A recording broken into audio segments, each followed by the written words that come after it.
Hello beginner dragons, this is Mr. Van, and today is going to be the end of the third week, which means next week is going to be stripe test. So for today's video, we are going to talk about our physical and mental goal like we always do. Then we are going to talk about our warm-up. I'm going to do one repetition of what you're supposed to do, and you can do it as many times as you guys want. And then we are going to do our idle line shovel, and I'm going to give you some drills that might help you guys be more familiar with what you're supposed to be doing and sort of help you visualize what's going on. And for the warm-up, again, like I say, you guys don't have to do the warm-up that I tell you guys to. You guys can do whatever warm-up that you guys want. So if you guys would rather go outside and play some game to get yourself warmed up, that's perfectly fine. I'm just gonna do my warm-up, and you guys can follow along if you want to. If not, you guys can probably go outside and run, or do some stuff outside that will make you guys sweat a little bit. And yeah. So first, we're gonna talk about our physical goal, which is going to be excellence. So what is excellence? Excellence is basically being able to try your best at whatever you're doing and getting better every single time. So with that, you have to also remember that excellence isn't just about being better than you already are. You also have to think about how good you are right now.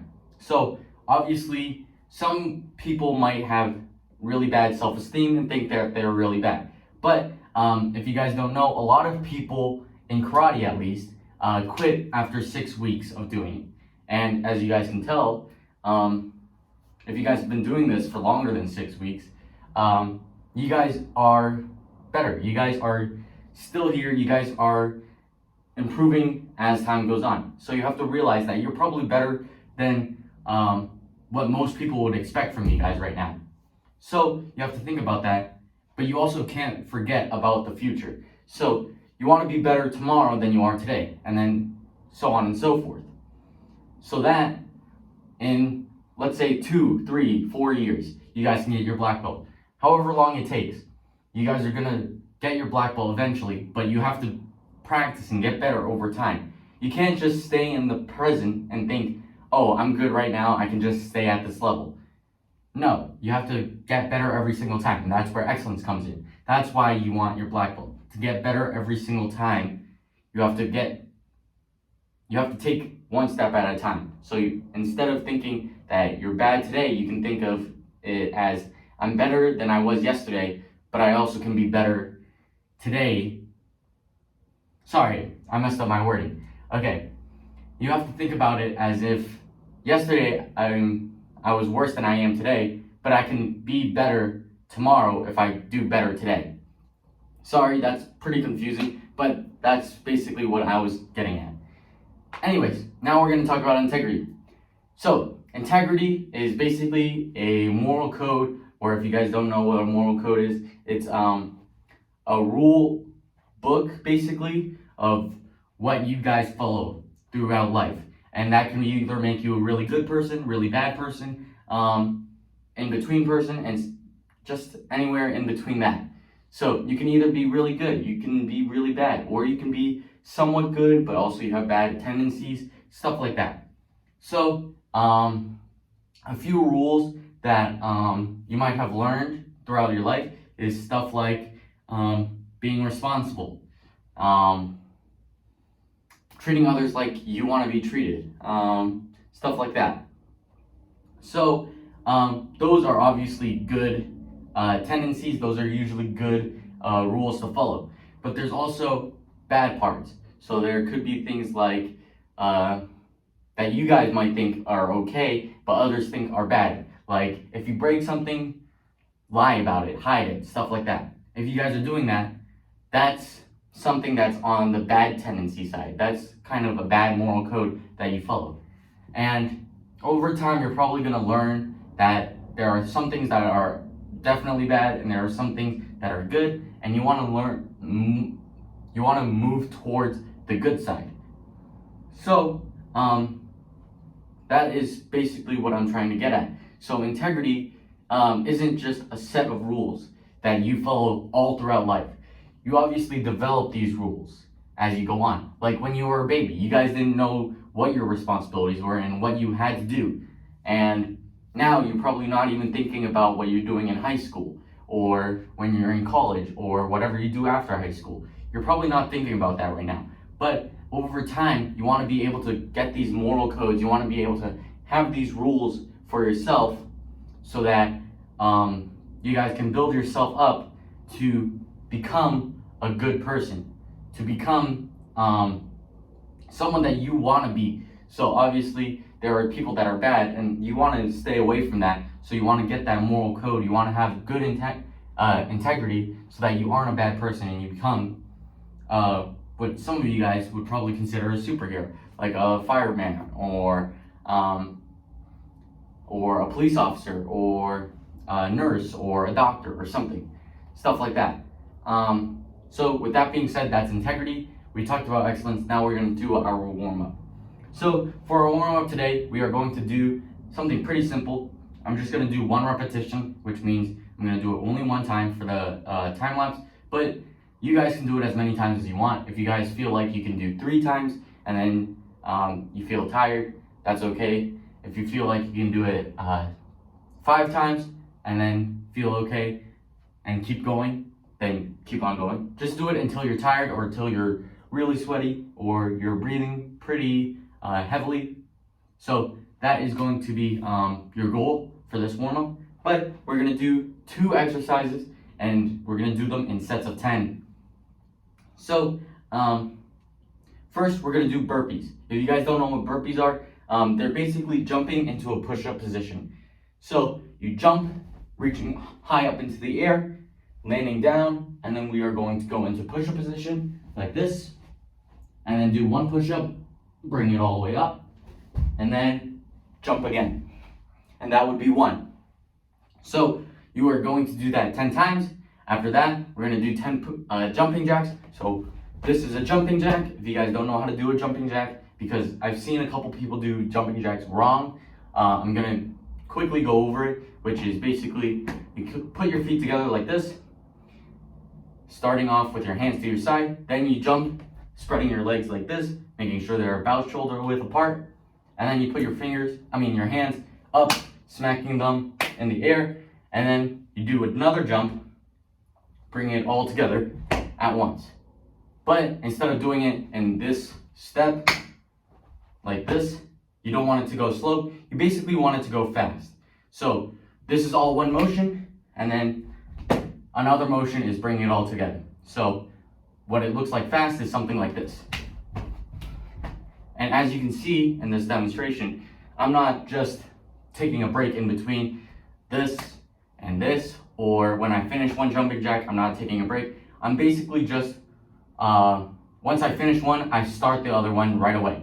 That's so that I'm building a little bit of cardio, and eventually your legs are gonna get tired as well. So it builds a little bit of leg muscle as well. So you're gonna do 10 of those, and then 10 burpees, and then you guys can do that over and over until you guys are tired or until you guys are breathing heavy or something. After that, you're gonna stretch.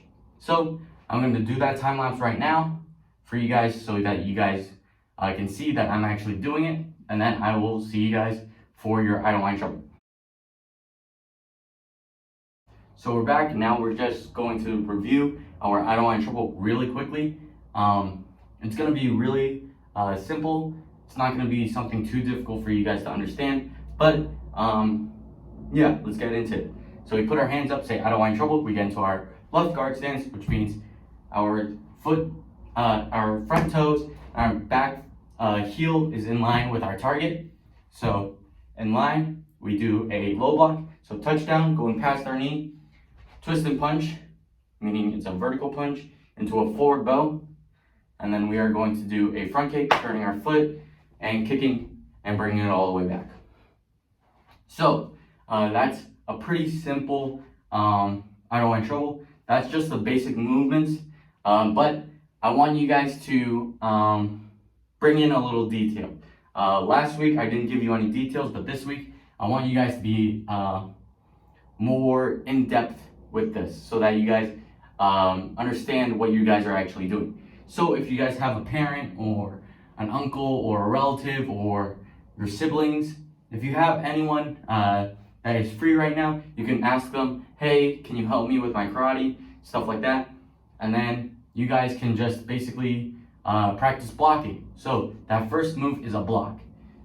And what you're doing is you're blocking something that's coming towards your leg. So here, anywhere in this little area that's full of nerves, that would hurt to get hit by. So you want to be able to block that, meaning that it has to go past your leg when you block. So what you can ask your parents or whoever you're asking for help, you can ask them to have a pillow and try to hit you in the back of the leg. So right here in your hamstring area. So if you do that, you want to be able to block it. So if they're trying to hit you in the back of the leg, block past your leg and just keep on practicing how to block that pillow or whatever they're trying to hit you with. Maybe it's a stuffed animal. Just keep on blocking and then you'll get the basic movements. One more thing that you can practice is the rotation into a forward bow. So what I usually do is I get into my guard stance, I step a little bit back with my front foot, and I just twist my back leg so that it's pointing forward. So together it looks like this, making sure that my back toes are pointed forward, and if I need to, I can block with my leg someone trying to hit my groin. So if someone's trying to hit me directly straight forward, I can just put my leg down and they would just hit me in the shin, which sure, it hurts, but it's better than my groin. So that you can practice just stepping back, turning, and then doing that punch. One more thing that you can practice is the front kick. I know last cycle, if you guys did the forms and I don't want any troubles with me, I know I specified a lot on that 45 degrees, and that is still the case. Even though it's a new form, new, I don't want any trouble, new whatever, you still need to have that 45 degrees. Because if you guys don't, then you guys are going to kick like this, and it's not safe. If you guys kick straight forward with your leg like this, you're not balanced, and if you kick really hard and you bounce back, your leg is going to push back, meaning that it's going to hurt a lot. And if it's even pointed this way, that's even worse, because if I kick and I hit something and lean into it, my leg is going to break, basically. So make sure that you're pointed at 45 degrees so that you have that balance, and B, it also gives you a little bit more power because you are pointed towards the 45, you have that balance, and you can push off the ground a little bit with your heel, with your toes, all that sort of stuff, and you can kick pretty hard. So if you want, again, to practice this, you can ask your parents or whoever to throw maybe a bouncy ball or a pillow or a couch cushion or whatever at you, and you can kick it and make sure that you won't break anything, and hopefully they can catch it, because it should be just kicking straight back to them because it's just a front kick. And with that being said, I will see you guys next time. Bye.